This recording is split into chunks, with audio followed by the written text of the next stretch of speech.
Chocolate के गोलगप्पे वाला भूत। मध्य प्रदेश से कुछ दूर एक छोटा सा खूबसूरत पालमपुर गांव था।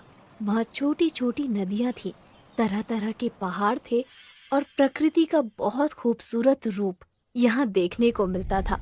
लेकिन इन सब के बावजूद पालमपुर की सबसे मजेदार चीज वहाँ हर साल लगने वाला बसंत का मेला था। कहते हैं कि पालमपुर में लगने वाला मेला इतना बड़ा होता था कि कोई भी उसे एक दिन में पूरा नहीं घूम सकता था। उस मेले में गांव वाले तरह तरह के खिलौने, कई तरह की मिठाइयाँ, न जाने कितने किस्म के खेल और अलग अलग तरह की खाने पीने वाली चीजों का ठेला लगाते थे।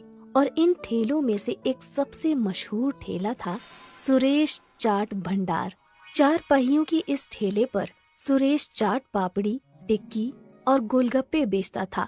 लेकिन बाकी सभी चीजों से ज्यादा लोगों को सुरेश के गोलगप्पे पसंद थे। मेले में हर रोज सुरेश ठेला भर कर गोलगप्पे लेकर जाता था, लेकिन शाम होने से पहले ही उसके सारे गोलगप्पे बिक जाते थे। काफी बड़े बड़े लोग सुरेश को हराने की कोशिश कर चुके थे, लेकिन कोई भी उसे हरा ना सका, क्योंकि उसके गोलगप्पों की बात ही अलग थी। सुरेश के साथ उसका एक 12 साल का बेटा माधव और एक 16 साल का लड़का रोनित रहता था। रोनित सुरेश का बेटा नहीं था, पर पिछले साल एक दुर्घटना में अपनी बीवी को खो देने के बाद सुरेश ने अपना हाथ बटाने के लिए रोनित को साथ रख लिया था। रोनित अनाथ था। मेले में सिर्फ एक दिन बाकी रह गया था। सुरेश और रोनित दोनों तैयारियों में लगे हुए थे। सुरेश जल्दी जल्दी गोलगप्पे तल रहा था, तभी उसकी नजर माधव पर जाती है, जो बने हुए गोलगप्पों के साथ कुछ कर रहा होता है। माधव बड़ा ही चंचल होता है। वो गोलगप्पों में कभी कुछ मिला देता तो कभी कुछ। माधव को देखकर सुरेश कहता है, अरे मेरे साइंटिस्ट अब क्या कर रहा है गोलगप्पों के साथ? 1 मिनट पापा। माधव ने गोलगप्पों में थोड़ी सी हल्दी, मिर्च और धनिया डाली, फिर उस पर दही डालकर कहने लगा, ये लो, ये बन गए चटपटे दही वाले गोलगप्पे।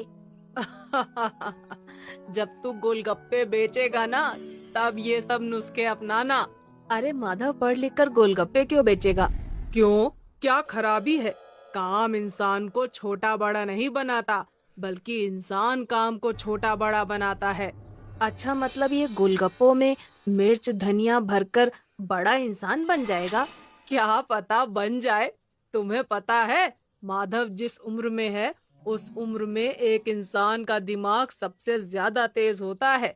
वो ये सब बातें कर ही रहे होते हैं कि तभी माधव चिल्लाता है, ये देखिए पिताजी, मिट्टी के गोलगप्पे।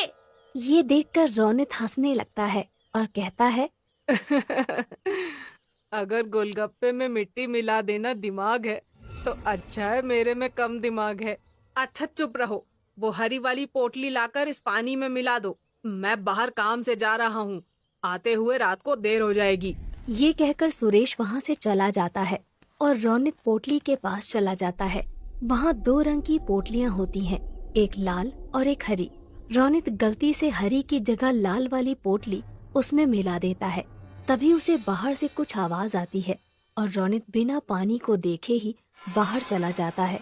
उसने ध्यान ही नहीं दिया कि पानी का रंग हरे की जगह काला हो गया था। रात को जब सुरेश घर वापस आता है तो देखता है कि माधव अपने बिस्तर पर सो रहा होता है, पर रोनित घर में कहीं नहीं होता। सुरेश को लगता है कि वो काम खत्म करके अपने दोस्तों के साथ खेलने चला गया होगा। रात को सोने से पहले वो निश्चय करता है कि कल की तैयारी का सारा सामान देखकर सो जाएगा।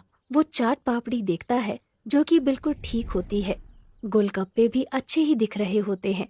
फिर वो पानी के ड्रम से ढक्कन हटाता है और देखता है कि पानी भी देखने में बिल्कुल ठीक लग रहा है।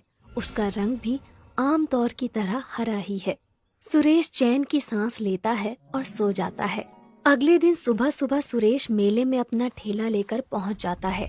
सुरेश काफी थका हुआ था, क्योंकि रोनित अभी तक वापस नहीं आया था, इसलिए उसे अकेले ही सारा सामान ठेले पर लाद कर मेले में आना पड़ा। वो रोनित से गुस्सा भी था और उसे उसकी फिक्र भी हो रही थी। मेले में खड़ा सुरेश रोनित के बारे में सोच ही रहा था कि उसको एक आवाज आती है, भैया गोलगप्पे दो ना। जी देता हूँ। भैया जैसे पिछली बार खिलाए थे ना, तीखे वाले, वैसे ही देना। सुरेश ने उन्हें गोलगप्पे खिलाए।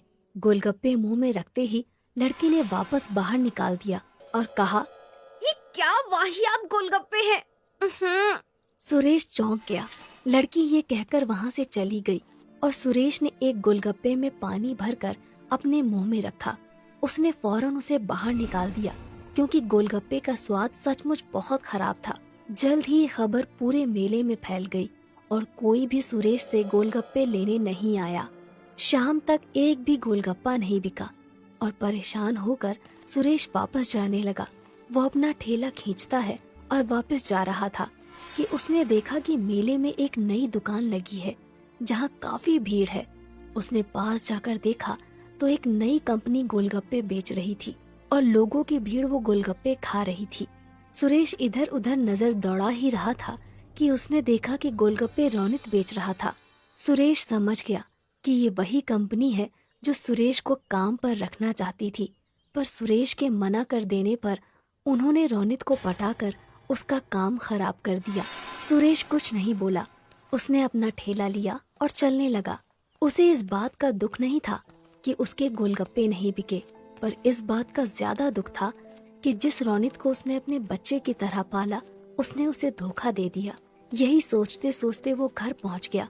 उसे देखते ही माधव बहुत खुश हुआ और बोला, पापा, आप इतनी जल्दी आ गए और सारे गोलगप्पे वापस क्यों ले आए? वो बेटा, पता है मुझे, आप इसलिए लाए ना ताकि मैं नए गोलगप्पे बना सकूं।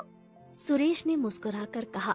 हाँ हाँ बेटा, जाओ नए गोलगप्पे बनाओ।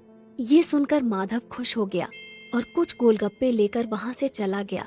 सुरेश वहीं बैठकर सोचने लगा कि कैसे अपने गोलगप्पे बेचने का काम दोबारा से शुरू करे। वो ये सब सोच ही रहा होता है कि माधव अचानक उसके सामने आकर कहता है, पापा, आ करो। अरे क्यों? आ करो ना। सुरेश ने अपना मुंह खोला और माधव ने एक काला सा गोलगप्पा उसके मुंह में डाल दिया। ये क्या डाल दिया मेरे मुंह में? क्या मिलाया है तूने इसमें? चॉकलेट। अच्छा। ये गोलगप्पे खाकर सुरेश के दिमाग में एक आइडिया आया ही होता है कि तभी माधव कहता है, ये लो पापा, ये भी खाओ। सुरेश मुंह खोलता है। इसमें क्या मिलाया है तुमने?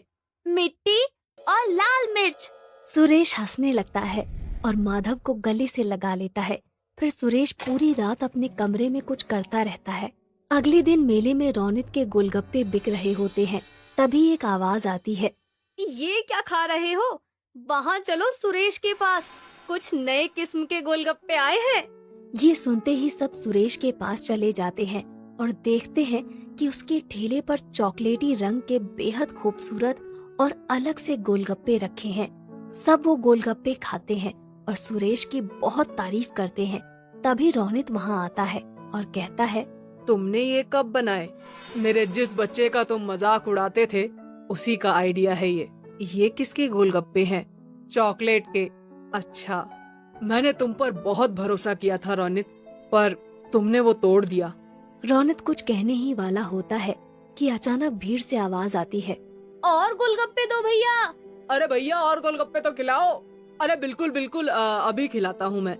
ये कहकर सुरेश गोलगप्पे बेचने लग जाता है और दोबारा पालमपुर के बसंत के मेले का सबसे मशहूर गोलगप्पे वाला बन जाता है, चॉकलेट के गोलगप्पे वाला।